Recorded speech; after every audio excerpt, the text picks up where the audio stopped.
ಎಲ್ಲರಿಗೂ ನಮಸ್ತೆ, ಎಲ್ಲರಿಗೂ ಶುಭೋದಯ.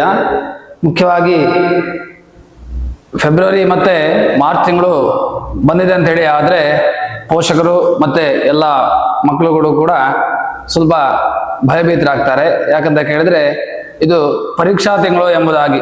ಇವಾಗೆಲ್ಲ SSLC ಪರೀಕ್ಷೆ, ಇದರ ಪ್ರಿಪರೇಟರಿ ಪರೀಕ್ಷೆ ಮತ್ತೆ PUC ಫಸ್ಟ್ ಇಯರ್ ಮತ್ತೆ ಸೆಕೆಂಡ್ ಇಯರ್ ಇದರದ್ದೆಲ್ಲ ಪ್ರಿಪರೇಟರಿ ಪರೀಕ್ಷೆಗಳು ಆಗ್ತಾ ಇದೆ. ಹಾಗಾಗಿ ಪೋಷಕರು ಮತ್ತೆ ಮಕ್ಕಳು ಸ್ವಲ್ಪ ಪರೀಕ್ಷೆಗೋಸ್ಕರವಾಗಿ ಭಯವನ್ನು ಪಡ್ತಾ ಇರ್ತಾರೆ. ಯಾಕೆ ಕೇಳಿದ್ರೆ ಪರೀಕ್ಷೆಯಲ್ಲಿ ಹೇಗೆ ಉತ್ತಮ ಅಂಕಗಳನ್ನು ಪಡೆದುಕೊಳ್ಳೋದು, ಅಧಿಕ ಅಂಕಗಳನ್ನು ಪಡೆದುಕೊಳ್ಳೋದು ಹೇಗೆ, ನಾನು ಎಲ್ಲ ವಿದ್ಯಾರ್ಥಿಗಳಿಗಿಂತ ನನ್ನ ಮಗ ಹೇಗೆ ಮುಂದೆ ಬರೋದು, ಅಥವಾ ಎಲ್ಲ ವಿದ್ಯಾರ್ಥಿಗಳಿಗಿಂತ ನನ್ನ ಎಲ್ಲ ಸ್ನೇಹಿತರಿಗಿಂತ ನಾನು ಮೇಲೆ ಬರೋದು ಹೇಗೆ ಎಂಬುದಾಗಿ ವಿದ್ಯಾರ್ಥಿಗಳು ಮತ್ತೆ ಪೋಷಕರು ಆಲೋಚನೆಯನ್ನು ಮಾಡ್ತಾ ಇರ್ತಾರೆ. ಹಾಗಾಗಿ ನಾವು ಪರೀಕ್ಷೆಯಲ್ಲಿ ಉತ್ತಮವಾದಂತಹ ಅಂಕಗಳನ್ನ ಪಡೆದುಕೊಳ್ಬೇಕಾದ್ರೆ ಕೆಲವೊಂದಷ್ಟು ಮಾರ್ಗೋಪಾಯಗಳಿದೆ. ಅದನ್ನ ನಾವು ಅನುಸರಿಸಿದ್ದೇ ಆದಲ್ಲಿ ಪರೀಕ್ಷೆಯಲ್ಲಿ ಎಲ್ಲ ವಿದ್ಯಾರ್ಥಿಗಳಿಗಿಂತ ಅಥವಾ ಎಲ್ಲ ಮಕ್ಕಳಿಗಿಂತ ನಮ್ಮ ಮಗ ಅಥವಾ ನಾವು ಅಧಿಕವಾದಂತಹ ಅಂಕಗಳನ್ನ ಪಡೆದುಕೊಳ್ಳಲು ಬಹಳ ಒಂದು ಯಶಸ್ಸನ್ನ ಪಡೆದುಕೊಳ್ಳಲಿಕ್ಕೆ ಸಾಧ್ಯ ಇದೆ. ಇಲ್ಲಿ ಕೆಲವೊಂದಿಷ್ಟು ಮಾರ್ಗೋಪಾಯಗಳನ್ನ ನಾವು ಸೂಚಿಸ್ತಾ ಇದ್ದೇವೆ. ಅದೇ ರೀತಿಯಲ್ಲಿ ನೀವು ಖಂಡಿತವಾಗಿಯೂ ಈ ಮಾರ್ಗೋಪಾಯಗಳನ್ನು ನೀವು ಬಳಸಿದ್ದೇ ಆದಲ್ಲಿ ಪರೀಕ್ಷೆಯಲ್ಲಿ ಯಶಸ್ಸನ್ನು ಪಡೆಯಲಿಕ್ಕೆ ಸಾಧ್ಯ ಇದೆ. ಮೊದಲನೇದಾಗಿ ಸಮಯ ಪಾಲನೆ. ನಾವು ಯಾವುದೇ ಒಂದು ವಿಚಾರವನ್ನ ತೆಗೆದುಕೊಂಡ್ರೂ ಕೂಡ ಸಮಯ ಪಾಲನೆ ಅಂತೇಳಿ ಹೇಳುವಂಥದ್ದು, ಟೈಮ್ ಟೇಬಲ್ ಅಂತೇಳಿ ಹೇಳುವಂಥದ್ದು ಅತಿ ಮುಖ್ಯವಾಗಿರುತ್ತದೆ. ನಮಗೆ 6 ಸಬ್ಜೆಕ್ಟ್ ಇರ್ಬೋದು, 8 ಸಬ್ಜೆಕ್ಟ್ ಇರ್ಬೋದು, 7 ಸಬ್ಜೆಕ್ಟ್ ಇರ್ಬೋದು. ಆಯಾಯ ವಿಷಯಗಳನ್ನು ಓದಬೇಕಾದ್ರೆ ನಾವು ಆ ವಿಷಯಕ್ಕೆ ಸರಿಯಾಗಿ ಸಮಯವನ್ನ, ಟೈಮ್ ಟೇಬಲ್ ಅನ್ನ ಹಾಕೊಳ್ಬೇಕಾಗತ್ತೆ. ನಾನು ಈ ವಿಷಯಕ್ಕೆ ಎಷ್ಟನ್ನ ಇವತ್ತು ಓದಬೇಕು, ಗಣಿತಕ್ಕೆ ಎಷ್ಟು ಓದಬೇಕು, ವಿಜ್ಞಾನಕ್ಕೆ ಎಷ್ಟು ಓದಬೇಕು, ಮತ್ತೆ ಭಾಷಾ ವಿಷಯಗಳಿಗೆ ನಾನು ಎಷ್ಟು ಸಮಯವನ್ನು ಕೊಡಬೇಕು ಎನ್ನುವಂತಹದ್ದು ಅತಿ ಮುಖ್ಯವಾಗ್ತದೆ.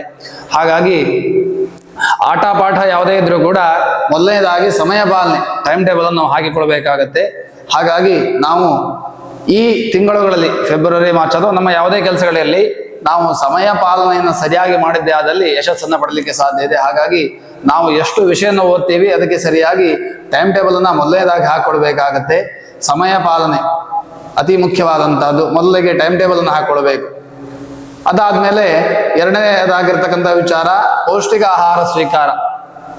ನಾವು ಓದ್ಬೇಕಾದ್ರೆ ಖಾಲಿ ಹೊಟ್ಟೆಯಲ್ಲಿದ್ರೆ ಆಗೋದಿಲ್ಲ. ನಮ್ಮ ಮನಸ್ಸು ಎನ್ನುವಂತಹದ್ದು ಹಸುವೆ ಕಡೆ, ಹೊಟ್ಟೆ ಕಡೆ ಹೋಗ್ತಾ ಇರುತ್ತೆ. ಹಾಗಾಗಿ ಪೌಷ್ಟಿಕವಾದಂತಹ ಆಹಾರವನ್ನು ಸ್ವೀಕಾರ ಮಾಡಬೇಕು. ಪೌಷ್ಟಿಕವಾದಂತಹ ಆಹಾರವನ್ನು ಸ್ವೀಕಾರ ಮಾಡಿದ್ರೆ ಮನಸ್ಸು ಮತ್ತೆ ನಮ್ಮ ಏಕಾಗ್ರತೆ ಎರಡೂ ಕೂಡ ಒಳ್ಳೆಯದಾಗಿರ್ತದೆ. ಹಾಗಾಗಿ ಪೌಷ್ಟಿಕವಾದಂತಹ ಆಹಾರವನ್ನು ನಾವು ಸ್ವೀಕಾರ ಮಾಡಬೇಕಾಗತ್ತೆ. ಪೌಷ್ಟಿಕವಾದಂತಹ ಆಹಾರವನ್ನು ಸ್ವೀಕಾರ ಮಾಡಿ ಆಮೇಲೆ ಧ್ಯಾನವನ್ನು ಮಾಡಬೇಕು. ನಾವು 1 ಗಂಟೆ 2 ಗಂಟೆ 3 ಗಂಟೆ ಓದ್ತೇವೆ ಅಂತ ಹೇಳಿ ಆದ್ರೆ 1 ಗಂಟೆ ಓದ್ಬೇಕಿದ್ರೆ ಕನಿಷ್ಠ ಪಕ್ಷದಲ್ಲಿ ನಾವು ಒಂದು 10 ನಿಮಿಷ ಆದ್ರೂ ಕೂಡ ಧ್ಯಾನವನ್ನು ಮಾಡಬೇಕಾಗತ್ತೆ. 2 ಗಂಟೆ ಓದ್ತೇವೆ ಅಂತೇಳಿ ಹೇಳಿ ಆದ್ರೆ 20 ನಿಮಿಷ ಆದ್ರೂ ಕೂಡ ನಾವು ಧ್ಯಾನವನ್ನ ಮಾಡಲೇಬೇಕು. ಹಾಗಾಗಿ ನಾವು 1 ಗಂಟೆ ಓದ್ತೀವಿ, 2 ಗಂಟೆ ಓದ್ತೀವಿ ಅಥವಾ 3 ಗಂಟೆ ಓದ್ತೀವಿ ಅಂತ ಹೇಳಿ ಆದ್ರೆ ಅದಕ್ಕೆ ಸರಿಯಾದಂತಹ ಧ್ಯಾನವನ್ನ ಮಾಡಿಕೊಂಡ್ಬಿಟ್ಟು ಮನಸ್ಸನ್ನ ಹತೋಟಿಯಲ್ಲಿ ಇಟ್ಕೊಳ್ಬೇಕು. ಏಕಾಗ್ರತೆಯಿಂದ ಇಟ್ಕೊಂಡಾಗ ನಾವು ಓದುವಂತಹ ವಿಚಾರ ಮನಸ್ಸಿಗೆ, ನಮ್ಮ ಮನಸ್ಸಿನಲ್ಲಿ ಉಳಿಲಿಕ್ಕೆ ಸಾಧ್ಯ ಇದೆ. ಇನ್ನು 4ನೇದಾದಂತಹ ವಿಚಾರ ಪಠಣ, ಓದುವುದು. ನಾವು ಕ್ರಮಬದ್ಧವಾಗಿ ಓದ್ಬೇಕು. ಒಂದ್ಸರಿ ಕೊನೆಯಲ್ಲಿ ಓದುವಂತಹದ್ದು, ಮಧ್ಯದಲ್ಲಿ ಓದುವಂತಹದ್ದು ಅಥವಾ ಪ್ರಾರಂಭದಿಂದ ಓದುವಂಥದ್ದಲ್ಲ. ಓದುವಾಗ ಪ್ರಾರಂಭದಿಂದ ಯಾವ ರೀತಿಯಲ್ಲಿ ನಮ್ಗೆ ಶಾಲೆಯಲ್ಲಿ ಶಿಕ್ಷಕರು ಹೇಳಿಕೊಟ್ಟಿರ್ತಾರೆ ಆ ರೀತಿಯಲ್ಲಿ, ಅವರು ಶಿಕ್ಷಕರು ಹೇಳಿಕೊಟ್ಟಂತಹ ರೀತಿಯಲ್ಲಿ ನಾವು ಓದ್ಬೇಕಾಗತ್ತೆ. ಕೆಲವೊಂದು ಸುಲಭ ವಿಧಾನಗಳನ್ನೆಲ್ಲ ನಮ್ಗೆ ಶಿಕ್ಷಕರು ಹೇಳಿಕೊಟ್ಟಿರ್ತಾರೆ. ಅಂತಹ ಸುಲಭ ವಿಧಾನಗಳನ್ನು ಅನುಸರಿಸಿ ನಾವು ನಮ್ಮ ಓದನ್ನ ಪ್ರಾರಂಭ ಮಾಡಬೇಕಾಗತ್ತೆ. ಆ ರೀತಿಯಲ್ಲಿ ಓದಿದಾಗ ನಾವು ಓದುವಂತಹ ಏನು ಕ್ರಮಗಳಿದೆ ಅಲ್ವಾ, ಅವುಗಳಿಂದ ನಮಗೆ ಓದಿನ ವಿಚಾರದಲ್ಲಿ ಅತಿ ಶೀಘ್ರವಾಗಿ ನಾವು ಓದುವಂತಹ ವಿಚಾರಗಳು ನಮ್ಮ ಮನಸ್ಸಿಗೆ ಹೋಗ್ತದೆ ಮತ್ತೆ ನಮ್ಮ ಮನಸ್ಸಿನಲ್ಲಿ ಉಳಿಲಿಕ್ಕೆ ಸಾಧ್ಯ ಇದೆ. ಇನ್ನು 5ನೇದಾಗಿರತಕ್ಕಂತಹದ್ದು ಲೇಖನ, ಬರೆಯುವಂತಹದ್ದು. ನಾವು ಏನನ್ನ ಓದಿರ್ತೀವಿ ಅದನ್ನ ಬರಿಬೇಕು. ಒಂದ್ಸರಿ ಓದಿ ಆದ್ಮೇಲೆ ಒಂದ್ ಕಡೆ ಒಂದು ಹಾಳೆಯಲ್ಲಿಯೋ ಅಥವಾ ಸ್ಲೇಟ್ಗಳಲ್ಲಿಯೋ ನಾವು ಓದಿದಂತಹ ವಿಚಾರವನ್ನ ಬರಿಬೇಕು. ಚೆನ್ನಾಗಿ ಬರೆದಾಗ ನಾವು ಓದಿದಂತಹ ವಿಚಾರಗಳು ನಮ್ಮ ಮನಸ್ಸಿನಲ್ಲಿ ಸುಲಭವಾಗಿ ಯಾವುದೇ ಕಾಲದಲ್ಲೂ ಕೂಡ ನಾವು ಬರೆದಂತಹ ವಿಚಾರಗಳು ನಮಗೆ ನೆನಪಿರಲಿಕ್ಕೆ ಸಾಧ್ಯ ಇದೆ. 10 ಬಾರಿ ಓದುವುದು ಸಮ 1 ಬಾರಿ ಬರೆಯುವುದು ಸಮ ಎಂಬುದಾಗಿ ನಮ್ಮ ಹಿರಿಯರೆಲ್ಲ ಹೇಳ್ತಾರೆ. ಹಾಗಾಗಿ ನಾವು ಓದಿದಂತಹ ವಿಚಾರವನ್ನ ಬರೆದು ನಾವು ಅದನ್ನ ಕಲ್ತ್ಕೊಳ್ಬೇಕಾಗತ್ತೆ. ಮತ್ತೆ ಬರೆಯೋದ್ರಲ್ಲಿ ಯಾವುದೇ ತಪ್ಪಿದ್ರೂ ಕೂಡ ನಾವು ಓದಿದ ನಂತರವೇ ಬರೆದಾಗ ಆ ನಮ್ಮ ಬರವಣಿಗೆ ತಪ್ಪುಗಳು ಕೂಡ ಕಡಿಮೆ ಆಗತ್ತೆ. ಹಾಗಾಗಿ ನಾವು ಬರೆದು ಕಲಿಬೇಕು ಅಂತೇಳಿ ಹೇಳುವಂತಹದ್ದು. ಇನ್ನು ಮನನ, ಆರನೆಯದಾದಂತಹ ವಿಚಾರ ಮನನ. ನಾವು ಓದ್ತೀವಿ, ಬರಿತೀವಿ, ಇದನ್ನ ಮನನ ಅಂತೇಳಿ ಹೇಳಿದ್ರೆ ಪುನಃ ಪುನಃ ನೆನಪನ್ನು ಮಾಡಿಕೊಳ್ಳುವಂತಹದ್ದು. ಯಾವುದೇ ವಿಚಾರವನ್ನು ನಾವು ಓದಿದಿರ್ಬೋದು, ಬರೆದಿದ್ದಿರ್ಬೋದು, ಅದನ್ನ ಪುನಃ ಪುನಃ ನೆನಪು ಮಾಡಿಕೊಳ್ತಾ ಇದ್ದಾಗ ಅದು ನಮ್ಮ ನೆನಪಿನ ಪುಟಗಳಲ್ಲಿ ಇರ್ಲಿಕ್ಕೆ ಸಾಧ್ಯ ಇದೆ. ಹಾಗಾಗಿ ಯಾವುದೇ ವಿಚಾರವನ್ನು ಓದಿರ್ಲಿ ಬರೆದಿರ್ಲಿ ಅದನ್ನ ಪುನಃ ಪುನಃ ನಾವು ಟೀ ಕುಡಿಲಿಕ್ಕೆ ಹೋಗ್ಬೋದು, ಕಾಫಿ ಕುಡಿಲಿಕ್ಕೆ ಹೋಗ್ಬೋದು, ಅಥವಾ ಜ್ಯೂಸನ್ನ ಕುಡಿಲಿಕ್ಕೆ ಹೋಗ್ಬೋದು, ಅಥವಾ ನಮ್ಮ ಯಾವುದೇ ಫ್ರೀ ಆದಂತಹ ಸಮಯಗಳಲ್ಲಿ ನಾವು ಓದಿದಂತಹ ಬರೆದಂತಹ ವಿಚಾರವನ್ನ ಮನಸ್ಸಿನಲ್ಲಿ ಪುನಃ ಪುನಃ ನೆನಪು ಮಾಡಿಕೊಂಡಾಗ ಅದು ಮನಸ್ಸಿನಲ್ಲಿ ಅಚ್ಚೊತ್ತಲಿಕ್ಕೆ ಸಾಧ್ಯ ಇದೆ. ಹಾಗಾಗಿ ಮನನವನ್ನು ನಾವು ಮಾಡಿಕೊಳ್ಳಬೇಕಾಗತ್ತೆ.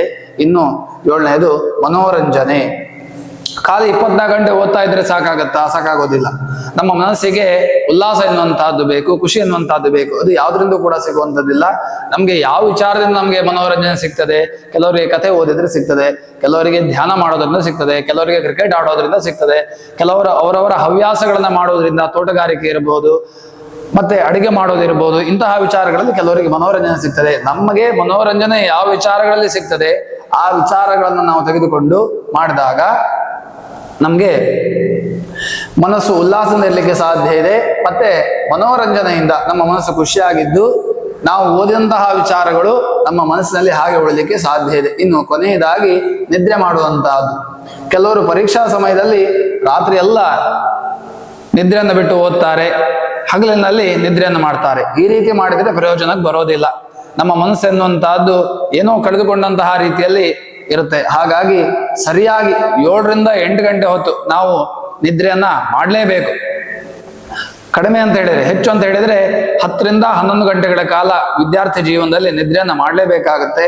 ಹಾಗಾಗಿ ನಿದ್ರೆಯನ್ನ ಸರಿಯಾಗಿ ಮಾಡಿದಾಗ ನಾವು ಓದಿದಂತಹ ವಿಚಾರಗಳು ನಮ್ಮಲ್ಲೇ ಇರ್ತದೆ. ಮತ್ತೆ ಮುಂದಿನ ದಿವಸಗಳಲ್ಲಿ ಓದ್ಲಿಕ್ಕೆ, ನಾಳೆ ಪರೀಕ್ಷೆ ಇದೆ ಅಥವಾ ನಾಡಿದ್ದು ಪರೀಕ್ಷೆ ಇದೆ, ನಾವು ಇವತ್ತು ತುಂಬಾ ಹೊತ್ತು ನಿದ್ರೆಯನ್ನು ಬಿಟ್ಟು ಓದಿದ್ರೆ ಅದರಿಂದ ಏನು ಪ್ರಯೋಜನ ಆಗೋದಿಲ್ಲ. ಮರುವು ಕೂಡ ಜಾಸ್ತಿ ಆಗತ್ತೆ ನಿದ್ರೆಯನ್ನ ಬಿಟ್ಟು ಓದೋದ್ರಿಂದ. ಹಾಗಾಗಿ ಚೆನ್ನಾಗಿ ನಿದ್ರೆಯನ್ನ ಮಾಡಿ ಚೆನ್ನಾಗಿ ಓದಿದ್ರೆ ನಾವು ಓದಿದಂತಹ ಎಲ್ಲ ವಿಚಾರಗಳು ಕೂಡ ನಮಗೆ ನೆನಪಿನಲ್ಲಿದ್ದು ಪರೀಕ್ಷೆಯಲ್ಲಿ ಉತ್ತಮ ಅಂಕಗಳನ್ನ ಪಡೆದುಕೊಳ್ಳಿಕ್ಕೆ ಸಾಧ್ಯ ಇದೆ. ಈ 8 ಅಂಶಗಳನ್ನ ಬಳಸಿಕೊಂಡು ಮುಂದೆ ಬರುವಂತಹ SSLC PUC ಪರೀಕ್ಷೆಯಲ್ಲಿ ನೀವು ಎಲ್ಲರಿಗಿಂತ ಉತ್ತಮರಾಗಿ ಅಂಕವನ್ನು ಪಡೆದು